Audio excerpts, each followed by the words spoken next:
Tingnan nyo po ang kataas, oh. Dito kami sa tuktok nito. Pero hindi pa namin naakitan yun. Yung seron na yun. Bundok. Mahirap pumunta doon pagka Sabado yata, parang close yata pag Sabado. Ay, hindi siya close Sabado. Open nga yun, eh. Ayan yung aming 2x2 service. 2x2. Wala kayo niyan, 2x2. Ang taas ko, oh. Tingnan nyo yung building. Tahimik. Pag siyabat dito, tahimik na tahimik. Buker to. Boker Tob. Ayan, oh. Sarap magano dito. Kung nagmuni-muni ka, pumunta ka dito sa pinakatuktok niya.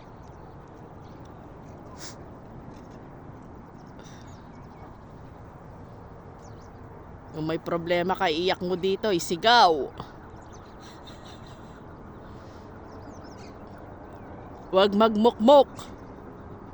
Maglitayel.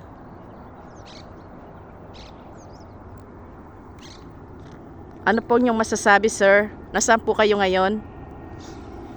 I'm here in Mag-good morning ka muna. Morning Philippines. Airplane. Park Sharon. O sige na. Park Sharon. Under develop. Yung ginagawa pa, matatapos daw ito ng 2028. Lahat dito may palaruan, may biking, may for jogging, walking, cycling, maging boating. Gagawin nila ito lahat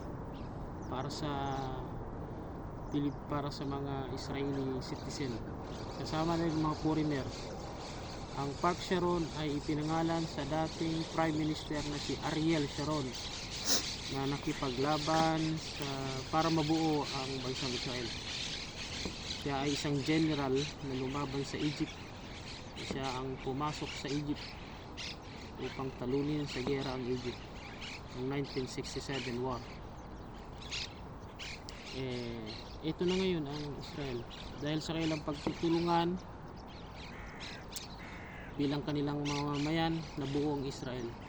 Hindi sila nagpatalo, nagkaroon sila ng masaganang buhay, pagkain, trabaho, eskwelahan, lahat na sa kanila na.